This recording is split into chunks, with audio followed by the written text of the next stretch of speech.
আমাদেরকে সবচেয়ে ভালোবাসেন আমাদের রব আল্লাহ। সত্যিকারের ভালোবাসার ডেফিনেশনটা হচ্ছে যে আপনি নিঃস্বার্থভাবে কাউকে ভালোবাসেন। আমাদের আশপাশে যারা আছে, যারা হালাল, ইভেন হালাল, আমার মা, আমার বোন, আমার বাবা, আমার স্ত্রী, আমার ছেলে, আমার মেয়ে, এদেরও যদি কখনো স্বার্থে আঘাত পড়ে, দেখবেন সেও আপনার পাশ থেকে সরে যাচ্ছে। এমন হয়নি কখনো?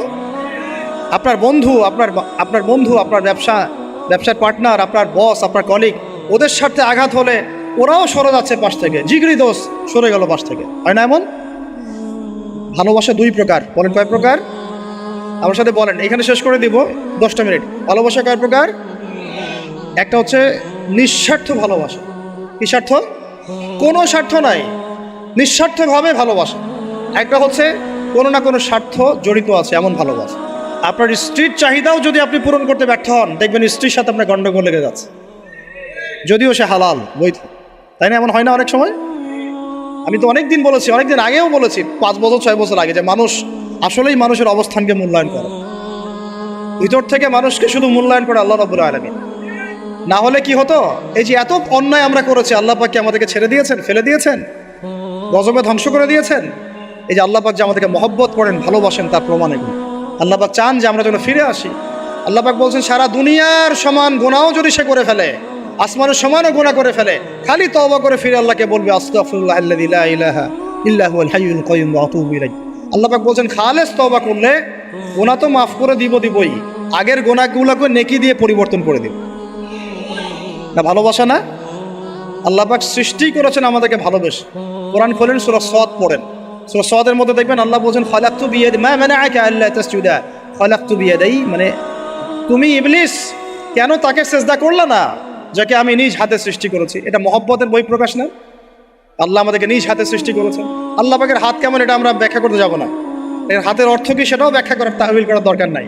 কোরআনে আসছে যেভাবে সেভাবে আমরা ঈমান রাখবো, ঠিক আছে ভাই? এখানে আবার অনেকে অনেক তালগোল পাকায় ফেলে এবং বিভ্রান্ত হয়ে যায়, এদিকে যাওয়ার দরকার নেই। এখানে বোঝানো হচ্ছে আল্লাহ রাব্বুল আলামিন আমাদেরকে মহব্বত করে সৃষ্টি করেছে। এই পুরো সৃষ্টি জগৎটাই তো আল্লাহর মহব্বতের বহিঃপ্রকাশ। সবকিছু এত নিপুণভাবে চলতেছে, এটা মহব্বতের বহিঃপ্রকাশ না? আমি আপনাদেরকে নিয়ে যদি কোনোদিন কক্সবাজারের সৈকতে তারা দেখাতে পারতাম, তাহলে আমি বুঝাইতে পারতাম আপনাদেরকে যে এই মহাবিশ্বটা টিকে আছে কীভাবে। তারার মধ্যে একটা গাণিতিক ক্যালকুলেশন আছে যেটা সবাই জানে না। যারা একটু অ্যাস্ট্রোনমি নিয়ে পড়াশোনা করেছে তারা জানে। আপনার মানে মাথার বিবেকই উল্টায় যাবে যে এত সূক্ষ্মভাবে কিভাবে আল্লাহ রাব্বুল আলামিন এই মহাবিশ্ব সৃষ্টি করলো। এক চুল এদিক ওদিক হলে পুরো বিশ্ব কায়নাত ধ্বংস হয়ে যায়। এটা কি আল্লাহ পাকের মহব্বতের পরিপ্রকাশ না? আল্লাহ পাক তো বরং বলেছেন পুরো সৃষ্টি পরিবারটাই আল্লাহর পরিবারের অন্তর্ভুক্ত। সুবহানাল্লাহ। এমনকি আল্লাহ পাক আমাদেরকে বলেছেন, তোমরা জমিনবাসীর সবার উপর রহম করো। ইরহামু মান ফিল আরদ ইয়ারহামুকুম মান ফিস সামা। তোমরা সবার উপর রহম করো, দয়া করো। দয়া, রহম, এটা তো মহব্বতের একটা অংশ। তোমরা সবার উপর দয়া করো, রহম করো, মহব্বত করো। এটা কি হবে? তাহলে আল্লাহ পাক আসমানে যিনি আছেন, আল্লাহ পাক তোমাদের উপর রহম করবে। আমরা সেই মহান সত্তার ভালোবাসার থেকে বের হয়ে হারাম এই যৌন ভালোবাসার দিকে যাওয়ার চেষ্টা করছি। আসলে এটা ভালোবাসা না, যৌনতা, এর দিকে যাওয়ার জন্য এইসব করছি। আল্লাহ পাক আমাদেরকে মাফ করে যেন হেদায়েত দান করেন। আল্লাহ পাক কত ভালোবাসেন এটা নিয়ে বলতে গেলে আজকে রাত শেষ হবে। দেখেন, আল্লাহ রাব্বুল আলামিন আদম আলাইহিস সালামকে সৃষ্টি করেছেন, করে সমস্ত নাম শিক্ষা দিয়েছে। নাম মানে হলো ইলম। নাম মানে কি? ভালো না বাসলে আল্লাহ পাক কাউকে সবচেয়ে সেরা কিছু দান করেন। সূরা ৩ আল্লাহ পাক কি বলেছেন?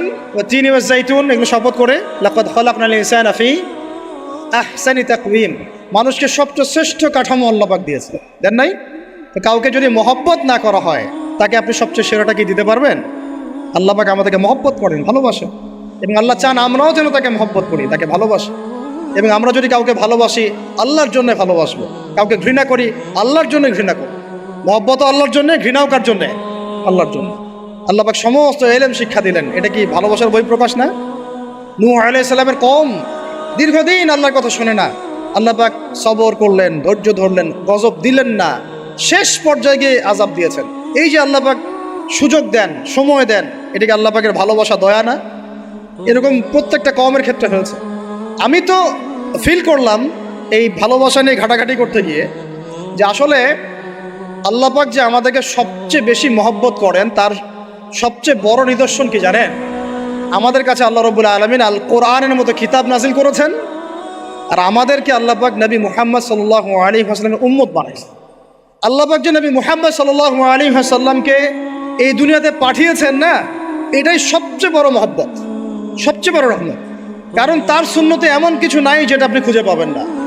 আর তিনি আমাদেরকে যে মহব্বত করতেন, মুহাম্মদ সাল্লাল্লাহু আলাইহি ওয়াসাল্লাম আমাদেরকে যে মহব্বত করতেন, তিনি আমাদেরকে বলতেন যে আমরা তার ভাই। আমরা তার কি ভাই? মানে কি মায়ের পেটের ভাই? এটা বোঝানো হয় না। একটা হাদিসে তিনি বলেছেন আমি তো পিতৃতুল্য। তার মানে কি সত্যি সত্যি বাবা সন্তানের সম্পর্ক? রুহানি পিতা। তিনি কি ইমাম নন? তিনি ইমাম, তিনি নেতা, তিনি আমাদের শিক্ষক, তিনি নবী।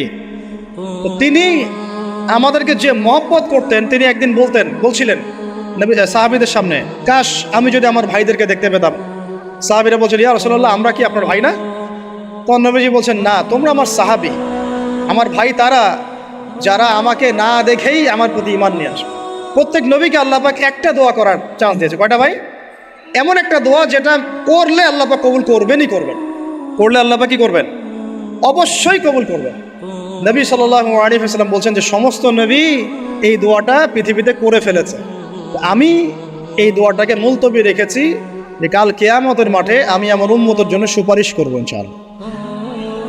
এবং নবী সাল্লাল্লাহু আলাইহি ওয়াসাল্লামের সুপারিশে বহু কবিরা গুনাহগার মুসলমান যারা জাহান্নামের ফয়সালা হয়ে গেছে, তাদেরকে আল্লাহ পাক কিছুটা শাস্তি ভোগ করালে হলেও আবার জান্নাতে নিয়ে আসবে। তিনি আমাদেরকে মহব্বত করেন না? করতেন না? চিন্তা করে তাহলে আমরা তার দিনকে কি মহব্বত করলাম, আমরা তার হুকুম হাকামের বিধিবিধান সুন্নতের কি মহব্বত করলাম, চিন্তা করেন। একটা হাদিসে নবীজি স্পষ্ট করে বলছেন এটা আমাদের জন্য একটা কষ্টি পাথর। এটা একটা কি কষ্টি পাথর। তিনি বলছেন লা ইউমিনু আহাদুকুম, তোমাদের মধ্যে কেউ মুমিন হইতে পারবে না। কি হইতে পারবে না? মানে প্রকৃত মুমিন হইতেই পারবে না তোমরা। হে আমার উম্মত, তোমাদের মধ্যে কেউ প্রকৃত মুমিন হইতেই পারবে না যতক্ষণ না হাত্তা আকুনা আহাব্বা ইলাইহি মিন ওয়ালিদিহি ওয়ালাদিহি ওয়ান নাসি আজমাইন, যতক্ষণ না আমি মুহাম্মদ সাল্লাল্লাহু আলাইহি ওয়াসাল্লাম তোমাদের কাছে নিজের কি সন্তান, নিজের বাবা মা এবং সমস্ত মানব জাতির থেকে বেশি প্রিয় না হচ্ছে। হাদিসটা আবার বলি, নবীজি বলছেন কেউ ততক্ষণ পর্যন্ত প্রকৃত মুমিন হতে পারবে না যতক্ষণ না আমি মুহাম্মদ সাল্লাল্লাহু আলাইহি ওয়াসাল্লাম তার কাছে তার সন্তান, তার পিতা, এমনকি সমস্ত মানব জাতি থেকে বেশি প্রিয় না হচ্ছে। আমরা যারা আগামীকালকে এইটার প্রিপারেশন নিয়েছি, আসলে কি আমাদের কাছে নবী প্রিয় বেশি না আমাদের দুনিয়ার স্বার্থ বেশি প্রিয়? যারা এগুলো করবে তাদের কাছে কি সত্যিই নবী প্রিয়? তাহলে তারা করতে পারতো না। যদি নবী আমাদের কাছে সবচেয়ে বেশি প্রিয় না হয়, আমরা মুমিন হতে পারছি না। আর যাদের কাছে নবী প্রিয় তারা কখনো এমন হারাম কাজে যেতে পারবে না। যারা যাচ্ছে তারা কখনোই নবীকে ভালোবাসে না, পশ্চিমকালেও না। শোনেন, উমর রাদিয়াল্লাহু আনহুর নাম শুনেন নাই? বললে অনেক কথা ভাই, অনেক কথা, কোনটা রেখে কোনটা বলে। উমর রাদিয়াল্লাহু আনহু একদিন এসে বলছেন খলিফাতুল মুসলিমিন, মুসলিমদের তিনি খলিফা। জান্নাতের সুসংবাদপ্রাপ্ত 10 জন সাহাবীর একজন। জান্নাতের সার্টিফিকেট পেয়েছেন পৃথিবীতে কয়জন সাহাবী? একটা হাদিসে একসাথে 10 জন। ওই 10 জনের অন্যতম একজন, যিনি এমন শাসন ব্যবস্থা পৃথিবীতে প্রতিষ্ঠা করেছিলেন যার মতো মিসাল এখন পর্যন্ত পৃথিবীতে আর দেখা যায় নাই। একটা হাদিসে আসছে যে রাস্তা দিয়ে ওমর হাঁটে ওই রাস্তা দিয়ে শয়তান হাঁটে না। কি বুঝলেন? শয়তান যদি দেখে ওই যে ওমর, ও আর ওই যাবেন ওই রাস্তা না। এই হচ্ছে ওমর ইবনে খাত্তাব। আমার পরে কোনো নবী নাই। নবীজি বলছেন আমার পরে কোনো নবী নাই, লা নবিয়্যা বা'দি, আমার পরে কোনো নবী নাই। যদি হতো তাহলে ওমর হতো, যদি হতো তাহলে ওমর হতো। অন্য একটা হাদিসে আসছে আমার পরে কোনো নবী নাই, তবে তুমি আমার, এটা অন্য সাহাবী সম্পর্কে, আলী ইবনে আবি তালিব সম্পর্কে, তুমি আমার জীবনে তেমন মুসার জীবনে হারুন ছিল যেমন। এটা হচ্ছে আলী ইবনে আবি তালিব। এখানে কথা হচ্ছে উমর রাদিয়াল্লাহু আনহুর মতো মানুষ নবীর কাছে এসে বলছেন সাল্লাল্লাহু আলাইহি ওয়াসাল্লাম, ইয়া রাসূলুল্লাহ ওয়াল্লাহি লা উহিব্বুক, আল্লাহর কসম করে বলছি আমি আপনাকে অনেক মহব্বত করি, ইল্লা মিন নাফসি, আমার নফসের চেয়ে বেশি না। মানে আমি আমার জানের চাইতে আপনাকে বেশি মহব্বত করি না। কথা কি বুঝতে পারতেন কি?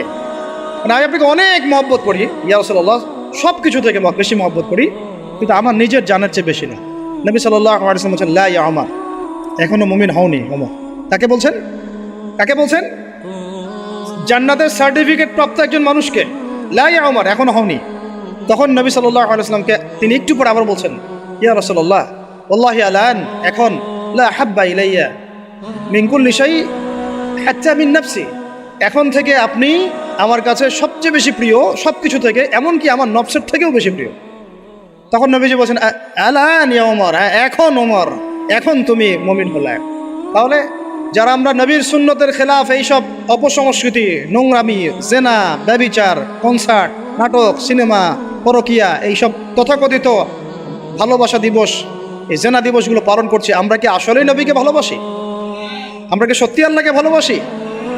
আল্লাহ পাক আমাদেরকে বোঝার তৌফিক দান করেন, জাহিলিয়াত থেকে ফিরে আসার তৌফিক দান করেন। এরকম প্রচুর ঘটনা। ভালোবাসা তো এগুলোর নাম। ভালোবাসা কাকে বলে জানেন?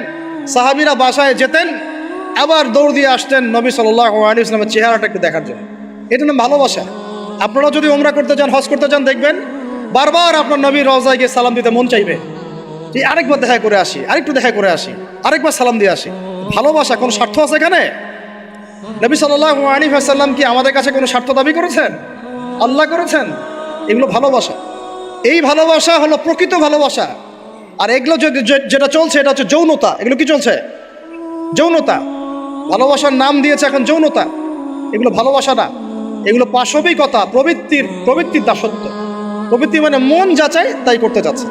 আপনার মন চাইছে একটা মেয়ের সাথে রাত কাটাবেন, এটাকে আপনি ভালোবাসা নাম দিলেন, কিন্তু এটা হচ্ছে ভালোবাসা না, এটা কি প্রবৃত্তি, পশুত্ব, দাসত্ব, পশুত্বের দাসত্ব করছে। আল্লাহ পাক আমাদেরকে কথাগুলো বোঝার তৌফিক দান করুন। এরকম সাহাবীরা কত ত্যাগ করেছেন। তালহা রাদিয়াল্লাহু আনহুর নাম শোনেন না অনেকেই। নবী সাল্লাল্লাহু আলাইহি ওয়াসাল্লাম উহুদ যুদ্ধের দিন সংকটময় একটা অবস্থায় ছিলেন। তালহা রাদিয়াল্লাহু আনহু একা নবী সাল্লাল্লাহু আলাইহি ওয়াসাল্লামকে ঢাল হিসেবে পিঠ পেতে দিয়ে আসেন, উনার দিকে কোনো তীর যেন আসতে না পারে। শেষে দেখা গেল তার গায়ের মধ্যে 40 থেকে 50টা তরোয়ারের আঘাত আছে, তীরের খোঁচা আছে, বর্ষার খোঁচা আছে। এই অবস্থায় তিনি নবীকে কাঁধের মধ্যে নিয়ে উহুদ পাহাড়ে উঠেছেন নবীকে সেভ করার জন্য। তো ভালোবাসা এটা কি? কোন স্বার্থে? কিসের স্বার্থে? দুনিয়ার স্বার্থে? জান্নাতের স্বার্থে। একজন সাহাবী বাড়ি নির্মাণ করেছেন, তো নবী সাল্লাল্লাহু আলাইহি ওয়াসাল্লাম দেখে একটু খালি মানে হয় না, তুমি কে, কার বাড়ি এটা? বললেন আচ্ছা অমুক সাহাবীর বাড়ি। নবীজি একটু ভ্রু কুঞ্চিত করলেন, পছন্দ করলেন, কিছু মুখে বলেন নাই, মুখে কিছু বলেন নাই, খালি একটু অসন্তুষ্ট হয়েছেন, এক্সপ্রেশন দেখতে বোঝা যাচ্ছে। তখন ওই সাহাবীকে জানানো হলো, তোমার বাসার সামন দিয়ে তো আল্লাহর নবী সেদিন হেঁটে গেলেন, তারপরে আমার বাসা দেখে, তোমার বাসা দেখে আল্লাহ নবী সাল্লাল্লাহু আলাইহি ওয়াসাল্লাম একটু অসন্তুষ্টি প্রকাশ করেছিলেন, মুখে কিছু বলেন নাই, এক্সপ্রেশন ছিল একটু অসন্তুষ্টিমূলক। 3 দিনের মধ্যে সেই বাড়ি ভেঙে গুড়িয়ে দিয়েছে। যেই বাসা দেখে আল্লাহ নবী সন্তুষ্ট হন না, আমি বাসা রাখবই না। ভালোবাসা কিসের জন্যে? কার জন্যে? কার স্বার্থে বলেন? আল্লাহর জন্যে, জান্নাতের জন্য, আল্লাহর স্বার্থে, আল্লাহর জন্য। কতগুলো বলে শেষ করবো আপনাদেরকে। সাদ বিন আবি ওয়াক্কাস রাদিয়াল্লাহু আনহু উহুদ যুদ্ধের দিন এইরকম করে তীর নিক্ষেপ করছেন। আল্লাহ নবী বলছেন, ইয়া সাদ, হে সাদ, তীর ছোড়ো, তোমার জন্য আমার পিতামাতা কুরবান হোক। আশপাশে 9 জন ছিল, তার মধ্যে একজন করে শহীদ হতে শেষে 2 জন বেঁচে থাকলো, সাদ বিন আবি ওয়াক্কাস, তালহা বিন উবাইদুল্লাহ রাদিয়াল্লাহু আনহু। এগুলো তারা কেন করেছেন? ভালোবাসার জন্যে। ভালোবাসা এগুলোর নাম। কতগুলো বললে শেষ করবো আপনাদেরকে বলেন। নবী সাল্লাল্লাহু আলাইহি ওয়াসাল্লামের কাছে একজন সাহাবী আসেন ইসলাম কবুল করতে এসে হাতের মধ্যে কিছু বালা, আংটি থাকে না, এগুলো ছিল, এগুলো খুলে ফেলে দিয়েছেন নবী সাল্লাল্লাহু আলাইহি ওয়াসাল্লাম, খুলে ফেলে দিয়েছেন। তো একটা খুব দামি সোনার আংটি ছিল, ফেলে দেওয়ার পরে অনেকে বলছে, তুমি তো এখন মুসলিম হয়েছো, ইসলাম কবুল করেছো, তো আচ্ছা ঠিক আছে, ওইটা না হয় নবীজি পড়তে নিষেধ করেছেন, তুমি ওইটা নিয়ে বিক্রি করে দাও, বিক্রি করে না হয় ওই টাকা দিয়ে অন্য কিছু করো। তুমি বলছেন, কখনো না, আমার হাত থেকে আল্লাহ নবী খুলে একটা জিনিস ফেলে দিয়েছেন, আমি সেটা আবার নিতে যাবো? কিসের জন্য এগুলা? এটা ভালোবাসা, মহব্বত। আল্লাহ পাক এটাই কোরআনে বলছেন, কুল, আপনি হে নবী আপনি বলে দিন, ইন কুনতুম তুহিব্বুন আল্লাহ, তোমরা যদি আল্লাহকে মহব্বত করেই থাকো, আল্লাহকে সত্যিকার অর্থে ভালোবেসেই থাকো, ভালোবাসার দাবি করেই থাকো, ফাত্তাবিউনি, তাহলে নবীর আনুগত্য করো, ইউহিব্বুকুমুল্লাহ, তখন আল্লাহ তোমাদেরকে ভালোবাসবে, ওয়া ইয়াগফির লাকুম যুনুবাকুম, তোমাদের সব গুনাহ আল্লাহ মাফ করে দিবেন, আল্লাহু গফুরুর রহিম। এই হলো ভালোবাসা। ভালোবাসা মানে কি? ভালোবাসা মানে হচ্ছে আস-সামউ ওয়াত তাআ, আমি নবী এবং আল্লাহ এবং তার রাসূলের কথা শুনবো এবং আনুগত্য করব, শুনবো, এবং এর নাম ভালোবাসা। শুনবো, আনুগত্য করবো। তাহলে আমরা কি শুনবো, কি আনুগত্য করব? আমাদেরকে প্রথমে কোরআন পড়তে হবে, কোরআনের অনুবাদ জানতে হবে, কোরআন অনুযায়ী জীবন করতে হবে, 5 ওয়াক্ত নামাজ পড়বো ইনশাল্লাহ, হালাল খাবো, যাকাত দিব, রমজানের সম রাখবো, নবীর সুন্নাহ অনুযায়ী জীবনযাপন করব, এবং সুন্নাহ বিরোধী, কোরআন বিরোধী, ইসলাম বিরোধী কোনো কাজে আমি লিপ্ত হব। এই তো ভালোবাসা। এই ভালোবাসা যদি বহিঃপ্রকাশ ঘটাতে আমরা ব্যর্থ হই, নিজেও ধ্বংস হব, পরিবারও ধ্বংস হবে, আমাদের পরের প্রজন্ম ধ্বংস হবে, সমাজও ধ্বংস হয়ে যাবে।